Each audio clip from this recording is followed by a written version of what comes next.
traumatismos por patadas de un caballo. Fíjense ahí cómo se deforma. ¿Ven ahí cómo se hizo un globo? ¿Ven ahí que se hizo un globo? Bueno, ahí se bajó, miren, ahí. Justamente en ese pedacito del video se ve bien. Vamos a ponerlo de nuevo. Ahí cuando el animal respira, se llena de aire. Se hace como un globo, ¿ven? Ahí se bajó, ahí se infló de nuevo, ahí se infló. ¿Ven? Ahí se baja de nuevo. ¿Ven? Ahí se infló de nuevo. Bueno, nada más que la respiración estaba muy alterada en este animal, y eso fue provocado por patadas. En realidad lo agarró un caballo que estaba ahí junto a la yegua, y bueno, se ve que quería montarla el caballo, y empezó a darle patadas. Nosotros cuando fuimos ya la bicha estaba realmente muy mal, y es la misma bicha que les mostré que tenía la parálisis facial.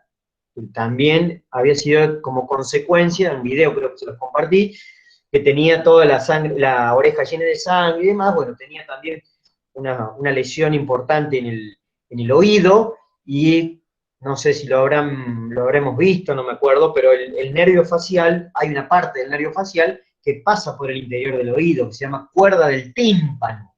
A lo mejor les suena ese nombre. Bueno, la cuerda del tímpano es una parte del nervio facial que justamente cruza, relacionada a la membrana timpánica. Bueno, si hay lesiones severas en ese lugar, como había ocurrido a este bicho, a esta yegua, hay una parálisis facial. Entonces la bicha tenía, lo menos que, digamos, lo más leve que tenía era la parálisis facial. Lo peor era eso. Es más, cuando nosotros empezamos a evaluar bien, tenía muchas fracturas en las costillas.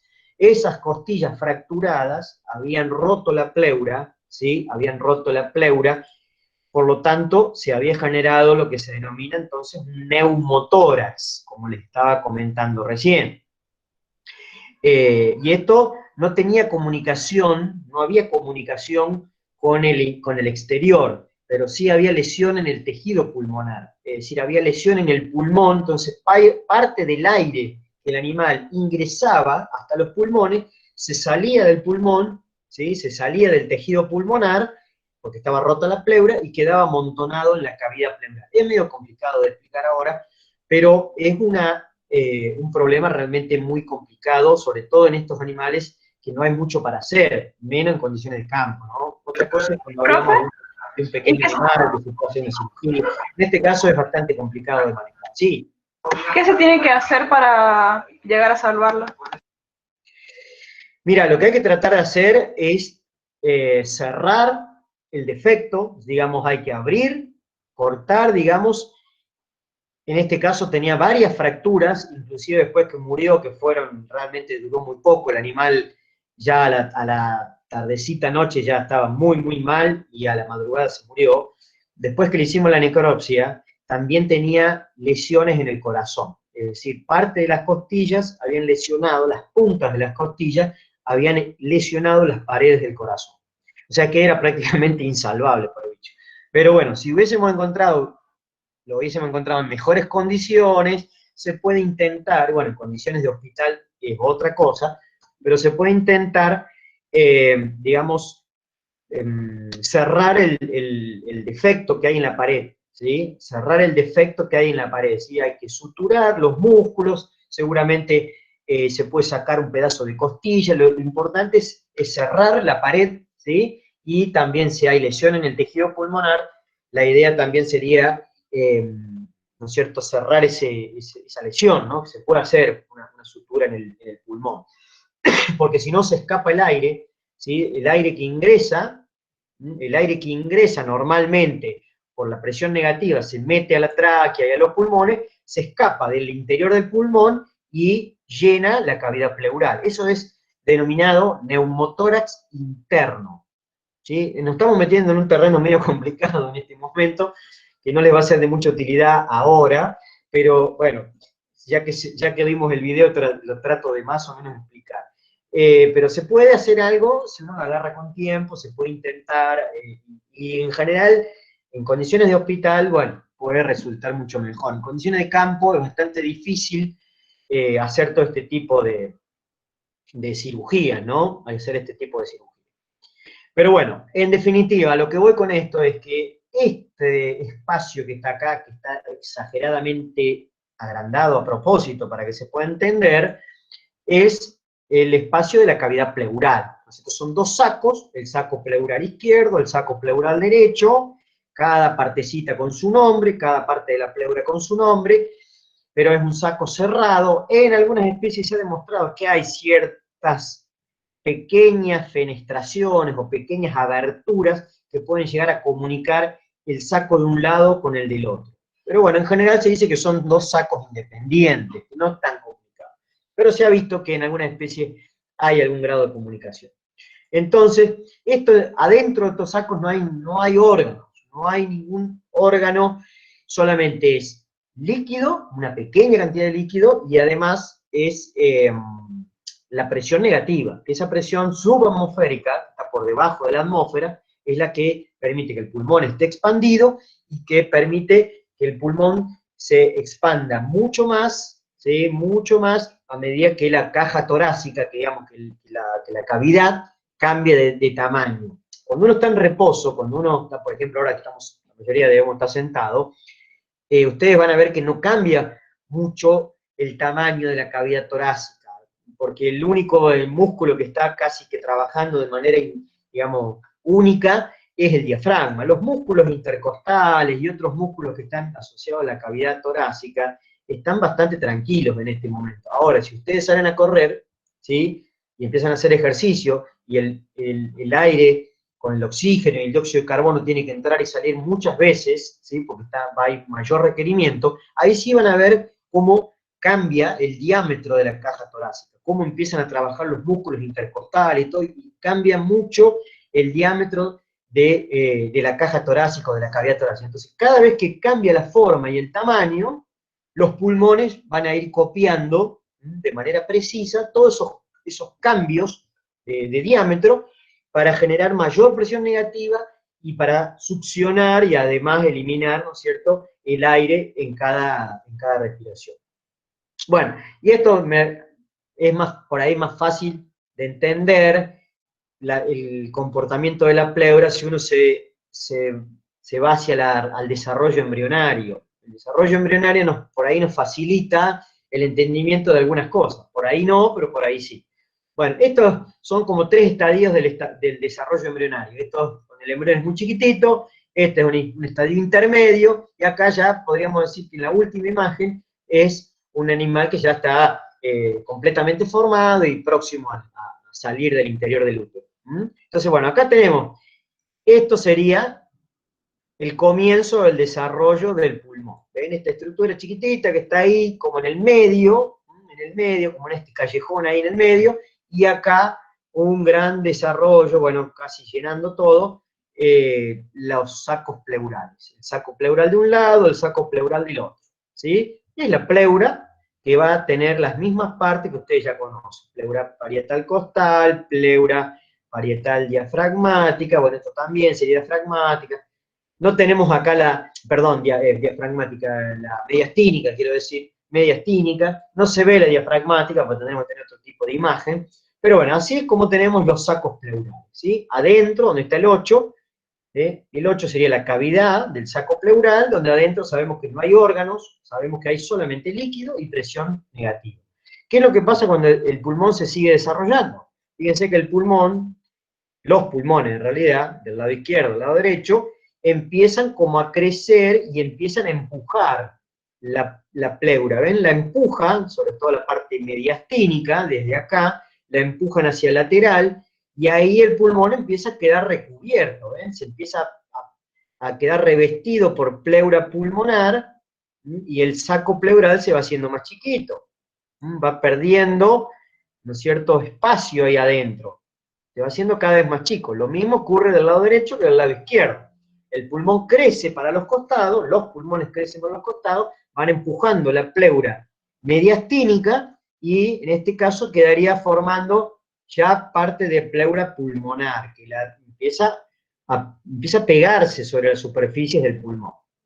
Cuando los pulmones están completamente formados, ¿ven? Bueno, es muy difícil manejar el mouse y seguir una línea. Bueno, cuando están completamente formados los pulmones, que todavía no son funcionales porque el animal está dentro del útero de la madre y no respira, pero inmediatamente después del nacimiento ya se activa la respiración. Entonces, ¿qué es lo que pasó acá? Fíjense, los pulmones están bien desarrollados, están completamente desarrollados. Lo que era inicialmente un saco pleural con mucha cavidad, se transformó en esto, que es solamente una pequeña ranura, fíjense, blanca, lo que está blanco, eso chiquitito que quedó ahí, que va como dando vueltas, revistiendo, ¿no es cierto?, y copiando todas las vueltas del pulmón. Bueno, todo eso es lo que quedó de estos sacos pleurales que al principio eran muy grandes. Por eso se dice que la cavidad pleural, o la cavidad de los sacos pleurales, en el animal vivo, como nos pasa a nosotros también, es simplemente un pequeño espacio donde está el líquido y donde se mantiene esa presión negativa. Bueno, de un lado y del otro se repite exactamente lo mismo. ¿Sí? No están las referencias acá, los números, pero bueno, más o menos esto es pleura costal, todo esto sigue siendo pleura costal, acá tenemos pleura mediastínica, lo mismo acá arriba, mediastínica, acá está dibujado, no sé si el esófago o la aorta, algo de eso debe ser. Bueno, después pleura pulmonar, todo pleura pulmonar, y acá es lo mismo, ¿no? Entonces, este tipo de dibujo está bueno para eso, para poder entender cómo el desarrollo embrionario, a medida que van creciendo, ¿no es cierto?, los pulmones, van empujando los sacos pleurales y finalmente queda solamente una pequeña hendidura entre las pleuras. Entre la pleura costal y la pleura pulmonar hay una pequeña separación con líquido, lo mismo que entre la pleura pulmonar y la pleura mediastínica, y la pleura pulmonar y la pleura diafragmática, solamente queda un pequeño espacio lleno de líquido. Es como si ustedes agarran una bolsa de nylon y le meten un poquito de, no sé, aceite entre medio y hacen así. Y bueno, y las dos hojas, ¿no es cierto?, van a estar bien lubricadas. Una de las hojas va a estar pegada a la costilla, otra de las hojas va a estar pegada al pulmón. Entonces, cada vez que se mueva eso, cada vez que mueva, van a estar bien lubricadas y no va a haber fricción entre las pleuras. Pulmonar y costal, pulmonar y diafragmática, pulmonar y mediastínica, todas esas pleuras van a estar bien lubricadas entre una y la otra por el líquido pleural. Bueno, por eso les decía que este tipo de dibujos están buenos, estas fotos, para entender un montón de cosas, pero no para explicar la pleura, porque acá es lo que sería más o menos lo que pasa en un animal más o menos en vivo, más allá que acá están colapsados los pulmones están con poco contenido de aire, pero es muy difícil tratar de explicar las pleuras con este tipo de imagen, ¿no? No vemos inclusive la pleura, es una membrana muy finita que acá casi que ni se nota, ¿no? Es imperceptible. Entonces, bueno, esa era un poco la idea antes de empezar a ver los pulmones. Si ustedes observan acá esta imagen, tenemos el corazón, aproximadamente ocupando el plano medio, casi que está en el medio, más allá que hay unas 3/4 partes, dependiendo de la especie va a ir cambiando un poquito esa fracción, pero más o menos se dice que el 3/4 partes del corazón están más inclinadas hacia la izquierda que a la derecha, no está justo en el medio, sino que hay un cierto grado de inclinación hacia la izquierda del plano medio. Y bueno, y todo lo que se ve, más o menos lo que se entiende, que está como rellenando ahí todo el espacio que queda, son los pulmones, todo es tejido pulmonar, todo esto es pulmón del otro lado, ven, están muy cerquita, ambos pulmones, en algunos lugares casi que están tocándose, en algunas partes no están tocándose los pulmones, más allá que están revestidos por pleura, ¿no? No se toca el tejido pulmonar como tal, pero sí están muy cerquita uno del otro. Entonces, bueno, acá estamos viendo que los pulmones copian de alguna forma la misma estructura, la misma conformación que tiene la cavidad torácica. En la cavidad torácica vemos que tiene una forma como de cono, donde acá ya estaría la base, acá estaría el vértice de ese cono, más allá que no es muy puntudo, y bueno, los pulmones también tienen esa forma, tienen esa forma más bien cónica, no es ovalada como vimos en este caso. No, los pulmones no son ovalados, los pulmones son más bien cónicos, ¿sí? Son más bien, o la mitad sería, ¿no? Entre los dos pulmones más o menos sí, como una forma de cono, pero cada uno sería como la mitad de un cono. Bien, ¿qué le podemos describir? Acá tenemos esta foto, ¿no? De un atlas, no me acuerdo de dónde lo saqué, pero ahí tenemos, se ha hecho una abertura, vamos a cambiar el color para que se vea mejor. Se ha hecho una abertura en la pared torácica del lado izquierdo. Estamos observando donde se ha sacado gran parte de la pared torácica izquierda. Se cortaron allá arriba las costillas, se dejó la primera, ahí está, creo que es la primera costilla. Bueno, ahí están casi las últimas, esto es de un equino, cartílagos costales acá abajo, a ventral, esto es esternón, ¿no? Acá están todos los cartílagos de las costillas, ahí ya empieza a formarse el arco costal, fíjense cómo se juntan todos los cartílagos costales. ¿Qué vemos acá? El diafragma. El diafragma, esto que está acá, del otro lado, hay, no es que habría, hay órganos del aparato digestivo. Del otro lado, inmediatamente por detrás del diafragma, hay órganos del aparato digestivo, el hígado, partes del estómago, intestino, bueno, ya vamos a ver todas esas cuestiones. Y acá estamos observando el pulmón izquierdo colapsado. Cuando yo digo colapsado, quiero decir que ha perdido ya su tamaño real, porque se pierde gran parte del aire que está contenido en los pulmones.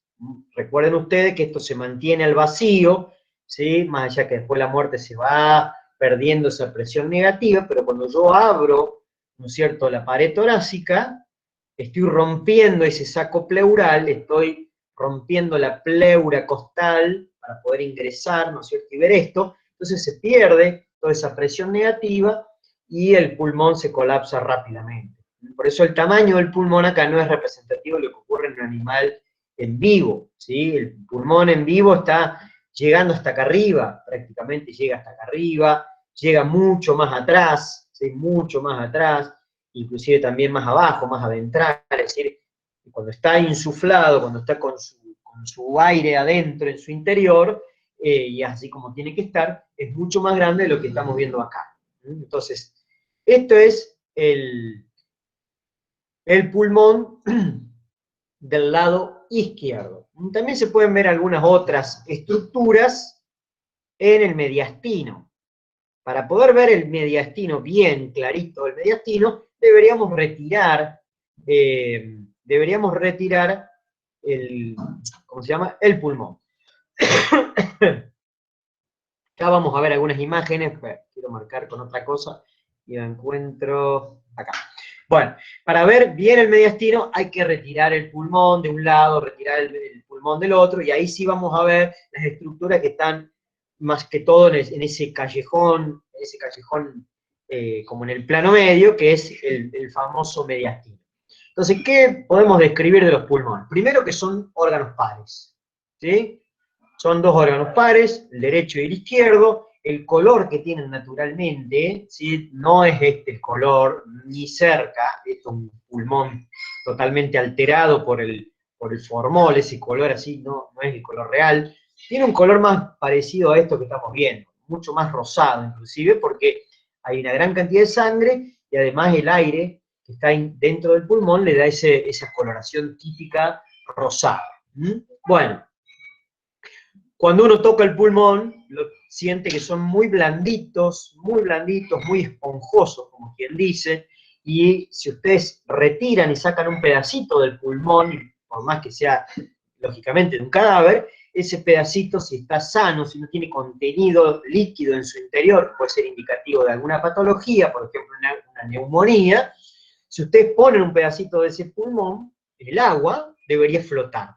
¿Sí? Y eso es porque son muy livianitos y porque tienen aire en su interior. Eso después es una prueba que ustedes van a hacer cuando estén en patología, que para ver si el animal tiene contenido en el interior, no tiene que haber contenido más que aire, ¿sí? Hay unas pequeñas secreciones de adentro, pero no debe haber más que eso. Y bueno, cuando hay neumonías, o cuando el animal no alcanzó a respirar, eso se ve también cuando uno tiene que hacer necropsia en los fetos, ¿no es cierto? Si es un aborto y demás, bueno, sacan un pedacito de pulmón, lo tiran en el agua, Si flota, quiere decir que ese individuo alcanzó por lo menos a respirar y después se murió. Si no alcanzó a respirar, si no llegó el aire hasta los pulmones, quiere decir que, bueno, ha sido un aborto y que nunca ese individuo respiró. Es decir, que los pulmones nunca ingresó el aire al interior de los pulmones.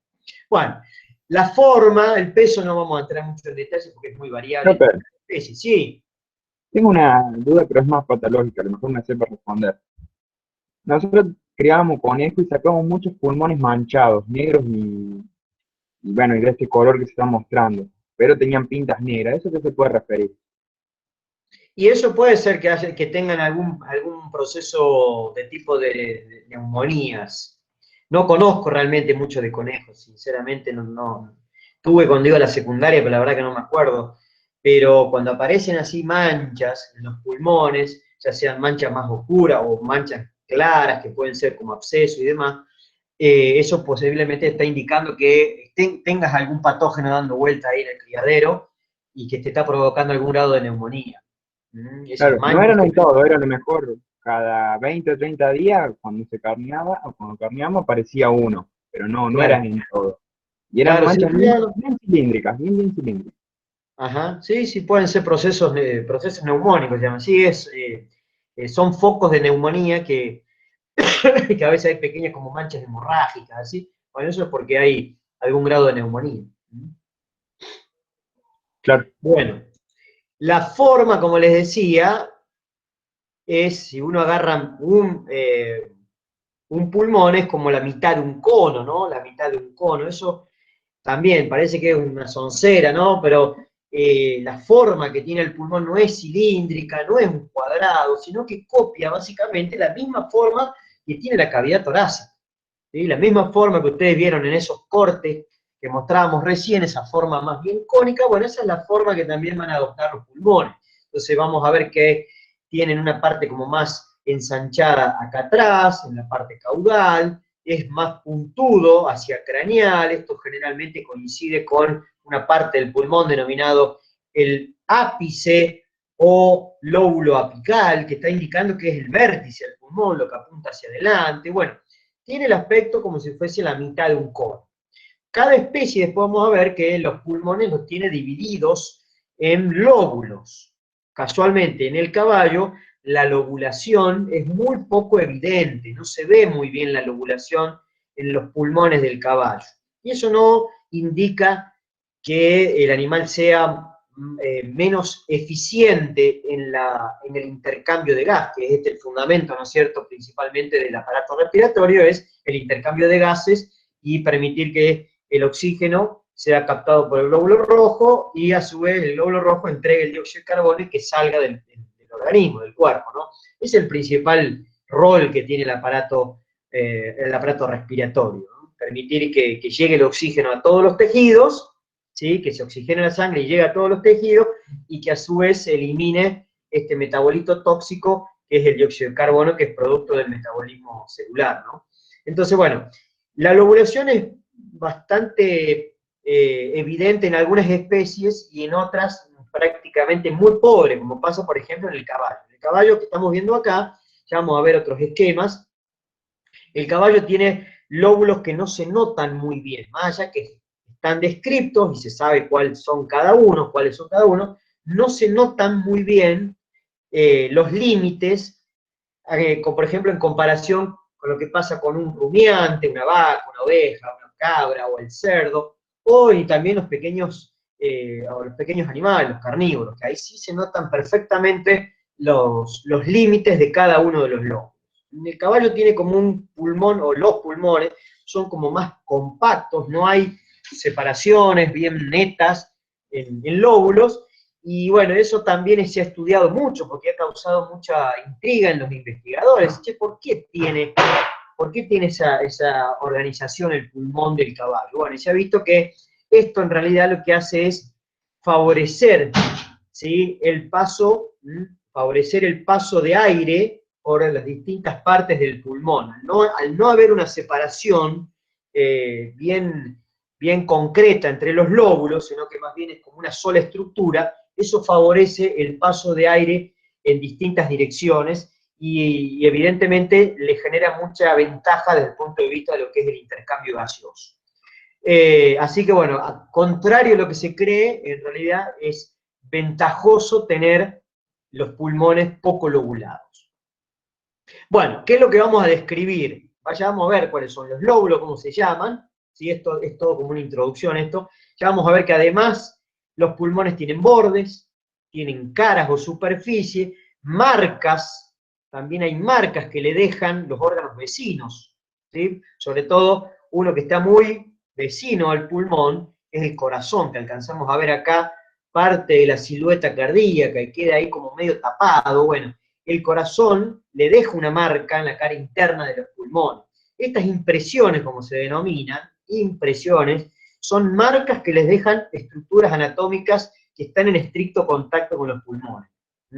Se ven mucho mejor en el animal formolado, es decir, cuando se lo procesa el cadáver y se fijan los tejidos y demás, bueno, ahí es como que se endurece todos los tejidos en su posición y se ve mucho mejor.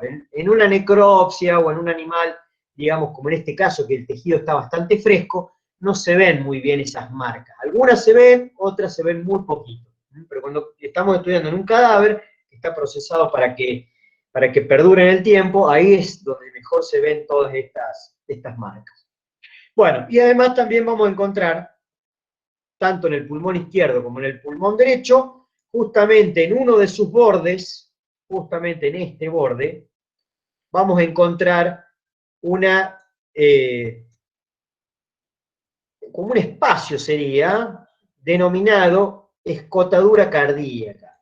¿Sí? En definitiva, es como una separación que existe entre los lóbulos que va a permitir que el corazón se aproxime y sea evidente como estamos viendo en este caso. Eso que tiene el pulmón en el borde ventral, que es más notable del lado izquierdo que del lado derecho, se llama escotadura cardíaca. Está en el borde ventral de los pulmones.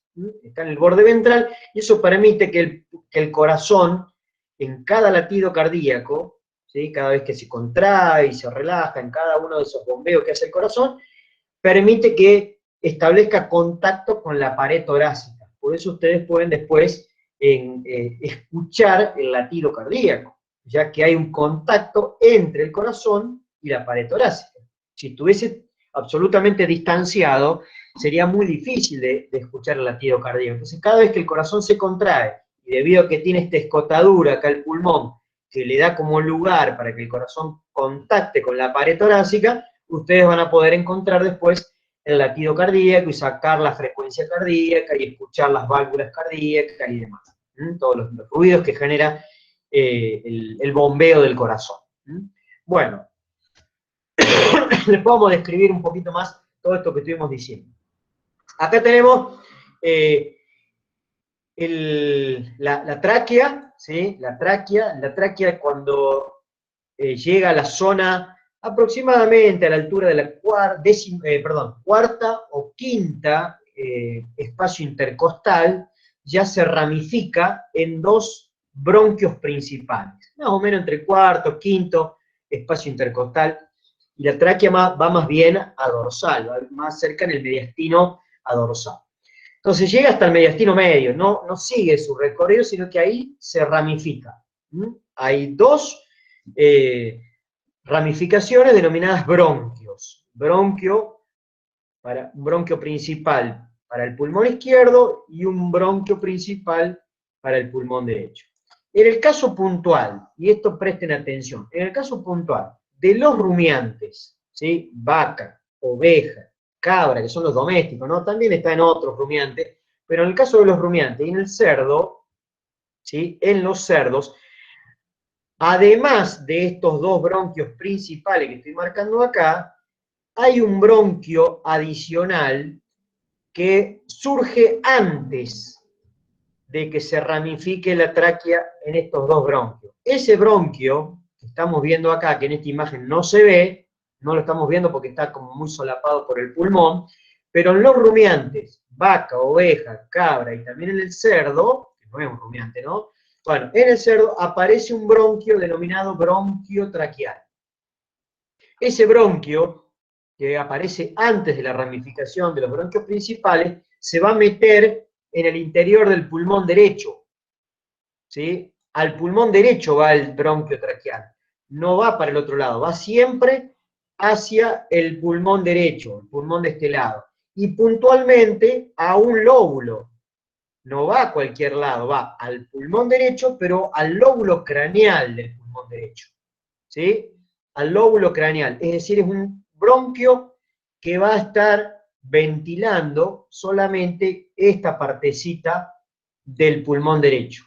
Se mete ahí ese bronquio y permite que ingrese el aire exclusivamente a esta parte del pulmón. Por eso es una característica propia de los rumiantes y del cerdo. Si ustedes agarran los pulmones de un perro, no lo tiene, de un caballo no lo tiene, de un gato no lo tiene, ¿sí? Solamente es una característica de los rumiantes y del cerdo, ¿sí? ¿Queda claro eso? Bueno, esto que está acá está bueno, nosotros en la cátedra tenemos algunos preparados hechos de esta manera. Esto es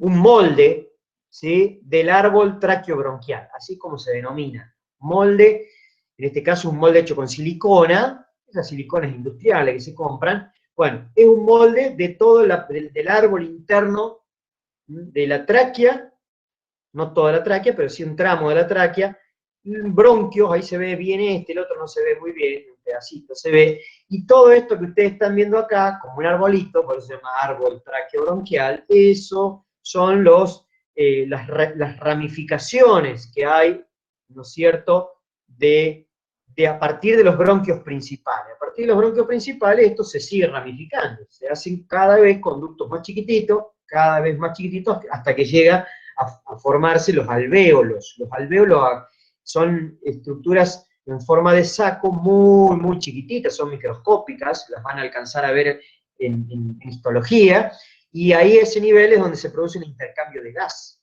¿sí? Con la sangre, porque cada uno de esos saquitos, esos alvéolos, está todo recubierto por capilares arteriales y venosos. Entonces, justamente ahí es donde los glóbulos rojos están muy cerquita del oxígeno y del dióxido de carbono, entonces permiten tomar y eliminar, ¿no es cierto?, estos gases, y ahí es donde justamente se produce ese intercambio entre la sangre y el aire, el intercambio gaseoso, justamente en los alvéolos pulmonares, que son realmente microscópicos, no se alcanzan a ver.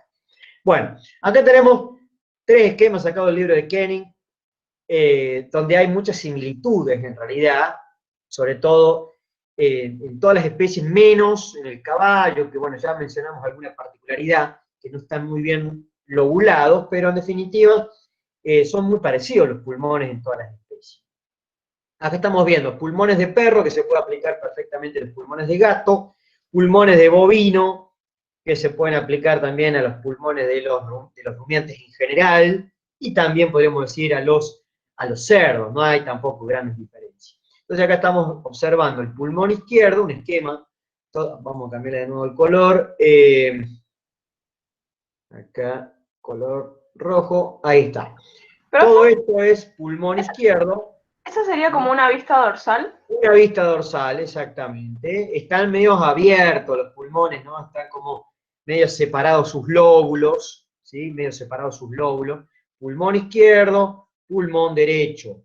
El pulmón derecho en todas las especies es un tanto más grande que el pulmón izquierdo, principalmente porque tiene un lóbulo que voy a tratar de más o menos delimitar, que es esto que está de color como más oscuro, porque estaría como tapado por los otros, es el lóbulo accesorio, ¿sí?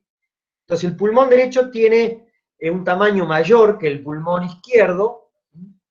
El pulmón izquierdo en todas las especies se le describe al pulmón izquierdo 2 lóbulos.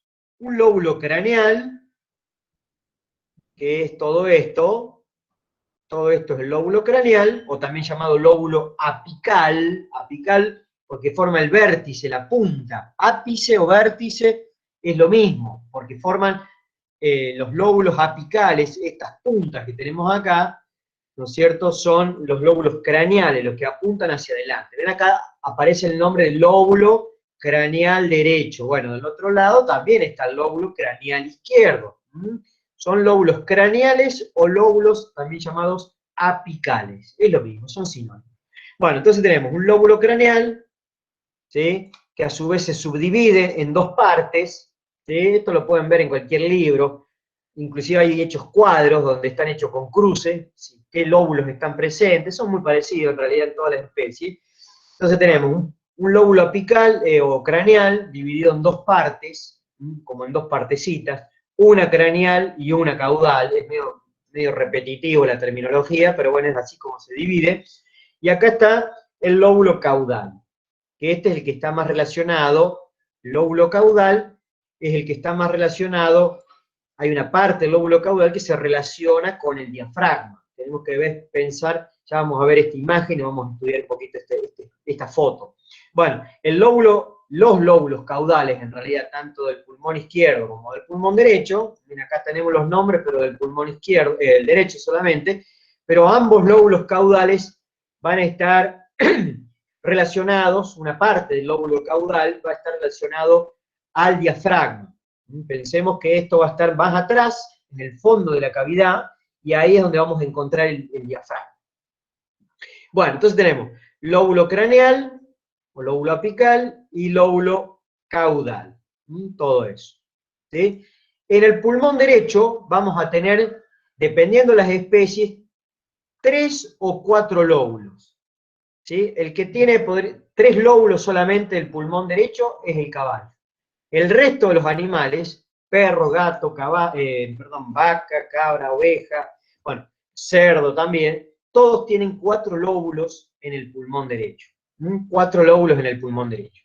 Los lóbulos tienen los nombres que acá están viendo. Lóbulo craneal, ¿sí?, lóbulo caudal, lóbulo medio, porque queda encajonado ahí entre el craneal y caudal, lóbulo medio, y este que está tapado por los otros, principalmente por lóbulo caudal, que es el que más lo tapa, ¿sí?, está como apuntando más hacia abajo, más hacia ventral, es el lóbulo accesorio. ¿Sí? Craneal, caudal, medio y accesorio. Un perro tiene eso, un bovino tiene igual, ¿sí? Acá lo vamos a ver en el bovino, fíjense, esto es el lóbulo craneal de un bovino, más allá que tenga una subdivisión ahí, fíjense, hay una subdivisión. Este es el lóbulo medio, este es el lóbulo caudal, y ahí se ve, un poco más oscuro, tapado por los otros, el lóbulo accesorio. ¿Sí? El lóbulo accesorio. En una cabra pasa lo mismo, en una oveja igual, en un cerdo es exactamente lo mismo. En el caballo tenemos estas cuestiones. Primero, que no están muy bien divididos los lóbulos. Acá se ve que no hay fisuras, ¿ven? No hay fisuras bien profundas como pasa acá, ¿ven? Que hay unas marcas bien, unas hendiduras bien profundas que se meten. Bueno, en el caso del caballo, apenitas hay unas pequeñas marcas que se meten hacia el interior para separar los pulmones en lóbulos. Entonces tenemos el pulmón izquierdo con 2 lóbulos, el lóbulo craneal, que no se identifica muy bien hasta dónde llega, y el lóbulo caudal, que es todo esto. Todo esto es lóbulo caudal. En el pulmón derecho tenemos lóbulo craneal, ¿sí?, el lóbulo caudal, que es mucho más grande, todo esto es lóbulo caudal, y ahí se ve más oscuro, tapado, como pasa en otras especies, más hacia ventral, más abajo, pero es una parte del lóbulo, de uno de los lóbulos del pulmón derecho. Este sería el lóbulo accesorio. Es decir, el caballo no tiene lóbulo medio, tiene craneal, caudal y accesorio. Le está faltando el lóbulo medio que aparece en el resto de las especies. En el perro, en el gato, en los rumiantes, en el cerdo. El caballo no tiene lóbulo medio. Bueno, son descripciones, simplemente no es que nos va a tener mejor o peor, digamos, intercambio gaseoso por tener más o menos lóbulos. Sí está demostrado, en el caso del caballo, que al ser 2 órganos más compactos, no estar tan separados, permite que el aire pase por distintos segmentos de los pulmones de manera, digamos, como más libre, y eso favorece un poco el intercambio de gases. Pero bueno, esto después lo van a tener que ver un poquito en patología, después cuando uno observa lesiones en los pulmones, tiene que registrar en dónde está observa la lesión. Bueno, en el caso que tengan que hacer cirugía, se hace sobre todo en pequeños animales, como también se hace en el humano, por ahí se puede extirpar algún lóbulo, ¿no es cierto? Algún lóbulo pulmonar, sobre todo cuando hay procesos de tipo tumorales y demás. Pero bueno, son, digamos, partes descriptivas de los pulmones. Pulmón izquierdo, pulmón derecho, cada uno con su lobulación. La lobulación es muy parecida de un lado y del otro. Y fíjense que a excepción del caballo, el resto de las especies más o menos se repite exactamente lo mismo. Bueno, algo que acá también está marcado es el bronquio traqueal. ¿Ven esto? Bronquio traqueal. Eso que está saliendo de la tráquea, en este caso del bovino, es una característica de los rumiantes, no solamente de la vaca, sino que de la cabra y la oveja, y también del cerdo. Y después sí aparecen los bronquios principales. Bronquio traqueal, ahí está, bronquio traqueal, y los bronquios principales. En el resto de las especies solamente están los bronquios principales. El izquierdo, el derecho, izquierdo y derecho. No hay bronquio traqueal. Bueno, acá estamos observando, me faltaría, a ver, vamos a usar esta imagen, porque no tengo una imagen puntualmente de eso, pero acá estamos observando varias cosas. Vamos a borrar. Primero voy a borrar, así se hace más fácil la explicación, porque si no hay tantas cosas que no. Bien. Lo que estamos observando acá es, por un lado, bordes, y también estamos observando una de las superficies del pulmón. Los bordes del pulmón, este que está acá arriba es el borde dorsal, que debería estar mucho más cerca de la columna. Acá está medio distanciado porque sabemos que está colapsado. Entonces, este es el borde dorsal. El borde dorsal, como vemos en esta imagen, tal vez más representativa en algún caso, es un borde bastante redondeado. Si uno lo mira, es un borde redondeado y que va bien pegadito a la terminación de las costillas y la columna vertebral. Es decir, se adapta, esa forma que tiene el pulmón, se adapta casualmente a esta parte que tenemos en el techo de la cavidad torácica. Un borde recto, es un borde bastante recto en su recorrido, pero a su vez es curvado de lado a lado. Es curvadito, es como medio gordito y curvado. A diferencia de este borde que estamos viendo acá. Este borde es el borde ventral. ¿Sí? Este es el borde ventral, que es un borde que llega hasta ahí, ¿sí? No es todo, porque esto es otro borde, este que está acá es otro borde que se le describe al pulmón, es borde dorsal, borde ventral, este borde es más bien irregular, es donde se encuentra la escotadura cardíaca, y es un borde finito, es un borde muy finito, donde hay muy poco tejido pulmonar, por eso acá en esta zona, si ustedes están escuchando en el animal, el día de mañana, haciendo, por ejemplo, esto, ¿sí? Si ustedes se van más cerca de ese borde ventral, se les va a superponer el ruido del pulmón, más casi nada van a escuchar, pero sí van a empezar a escuchar el sonido del corazón, porque acá hay muy poco tejido pulmonar. Donde mejor se escuchan los sonidos del aire cuando entra y cuando sale, es justamente en el centro del pulmón. Justamente en este lugar donde van a estar los bronquios más grandes, los bronquios principales, donde el aire hace más turbulencia ahí adentro. Entonces ahí es donde mejor se escuchan los sonidos pulmonares. Si yo me voy más abajo, ya empiezo a sentir sonidos mezclados con el latido cardíaco. Si me voy más atrás, empiezo a sentir sonidos mezclados con las vísceras del aparato digestivo, que están inmediatamente por detrás del diafragma. Si me voy mucho más arriba, acá hay músculo sobre la superficie corporal que no me deja escuchar mucho. Entonces, por eso es que hay una zona determinada para escuchar el sonido de la ventilación. En algunos lugares se aprecia bien y en algunos lugares no se aprecia muy bien por todas estas características.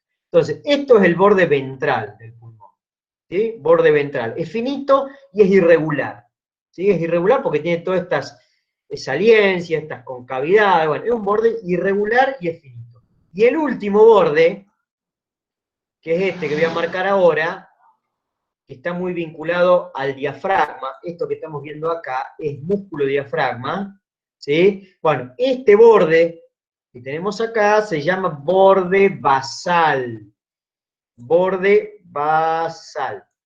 que ese es un borde muy importante que hay que tratar de definir, que es parte de conocer la topografía del pulmón, saber dónde está ubicado aproximadamente ese borde basal.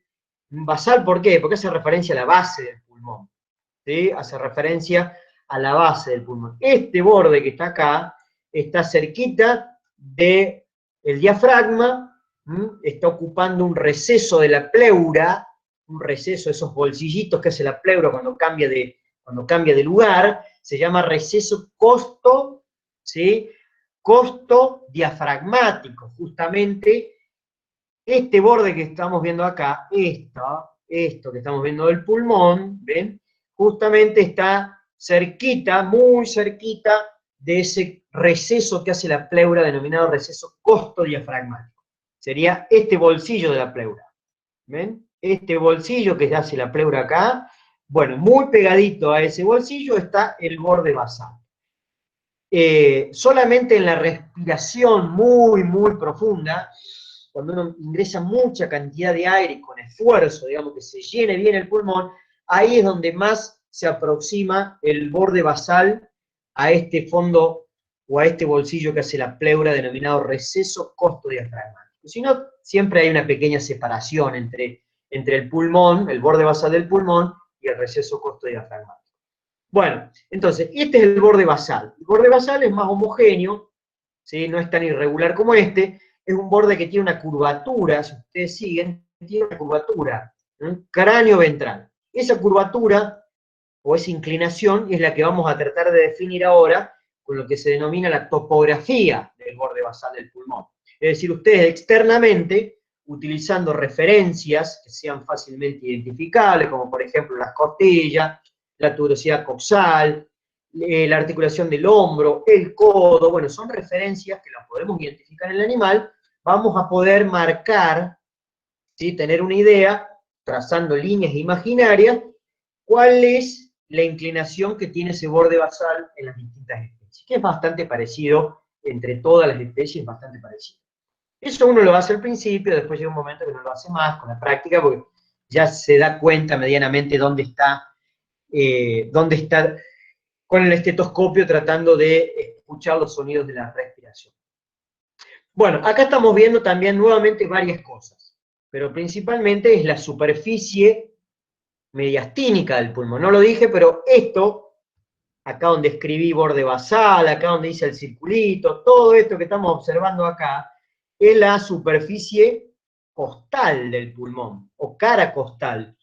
Se llama así porque es la cara que va a estar en contra de la pared costal, va a estar relacionada a la pared costal. Por eso toda esta superficie del pulmón se llama cara costal. Ya hice acá muchas líneas, no se entiende más nada, pero todo esto del pulmón, que inclusive en los cadáveres se suelen ver marcas de las costillas justamente, esa superficie se llama superficie costal o cara costal. Y esta es la superficie que mira hacia el plano medio, hacia el mediastino, por eso se llama superficie mediastínica o superficie medial. Es lo mismo, son todos sinónimos. Y además aparece la superficie, otra superficie más, que es la superficie diafragmática, que es todo esto. No sé si alcanza a ver en la pantalla, pero esto tiene como una cierta concavidad. Esta superficie que estamos viendo acá, donde está el nombre, esto tiene una curvatura, es cóncavo. Se llama así porque está en estrecho contacto, más allá que tiene su pleura, ¿no? En estrecho contacto con el diafragma. Entonces tenemos tres superficies o caras en el pulmón. La cara costal, que mira hacia las costillas. La cara medial, que es la cara que está en relación al mediastino, y esta partecita que está en contacto con el diafragma es la cara diafragmática. Todo el resto que queda es cara mediastínica. En todo esto, bueno, no puedo hacerlo perfectamente, todo esto es cara mediastínica, y esta parte es superficie o cara diafragmática. Bueno, además se ve, por ejemplo, la marca que le deja, hay varias marcas acá, pero fíjense, hay una marca que le deja el corazón, denominada impresión cardíaca. Pensemos que el corazón está justamente como encajonado entre ambos pulmones. Entonces, el corazón le va a dejar una marca, tanto el pulmón izquierdo como el pulmón derecho, y eso es lo que se denomina impresión cardíaca. Es la marca que le deja el corazón en la superficie mediastínica de cada pulmón. Después tenemos ahí la impresión de una gran arteria. El corazón estaría ubicado acá, ¿sí? El corazón estaría ubicado acá, y desde la base del corazón surge una arteria enorme, que es la aorta. La aorta le deja una marca al pulmón, ¿ven? Impresión aórtica, sobre todo el pulmón izquierdo, ¿sí? Queda más marcado con esta impresión que le deja la arteria aorta. Después hay una marca que le provoca el esófago, ¿no? De impresión esofágica, hay un surco que le deja el esófago, bueno. Todo eso son marcas que quedan en la superficie mediastínica o superficie medial. Y además aparece otra cosa interesante acá, en esta imagen. Todo este paquete de estructuras que están ahí, sobre todo vasos sanguíneos, y también el bronquio, ¿no? El bronquio principal. Fíjense, acá tenemos el bronquio. Acá se va a meter, ya se ramificó la tráquea en un bronquio, en este caso sería el bronquio izquierdo se mete dentro del pulmón y empieza a ramificarse, se separa en conductos de cada vez menor calibre, cada vez más chiquititos, van perdiendo cartílago, se les va agregando un músculo liso a los bronquios. Bueno, esto es el bronquio principal, Y fíjense que en estrecho contacto ahí con el bronquio hay venas, ¿sí? Y también hay arteria. Es decir, la sangre va a ingresar al pulmón mediante una arteria pulmonar, ¿sí? Va a llegar hasta las ramificaciones más chiquititas de los conductos, ¿no es cierto?, que están dentro del pulmón, que son los alvéolos. Se ramifica esa arteria, se va haciendo, ¿no es cierto?, una arteria de pequeño calibre, hasta llegar a la zona de los alvéolos, y ahí es donde el alvéolo queda recubierto, de alguna manera, y en estrecho contacto con los capilares, ¿sí?, que son las últimas divisiones de esta arteria. Capilares, son vasitos sanguíneos muy chiquititos. Y lo mismo va a ocurrir con la vena, las venas en realidad, las venas pulmonares. Las venas en realidad tienen un recorrido inverso a lo que son las arterias. Se van formando por unión de vasos de pequeño calibre y se van haciendo cada vez más grandes. Bueno, los capilares venosos, ¿sí?, están también en estrecho contacto con los alvéolos pulmonares. Es decir, el alvéolo va a tener arterias, o sea, capilares arteriales y capilares venosos. Entonces ahí es donde se va a producir el intercambio gaseoso.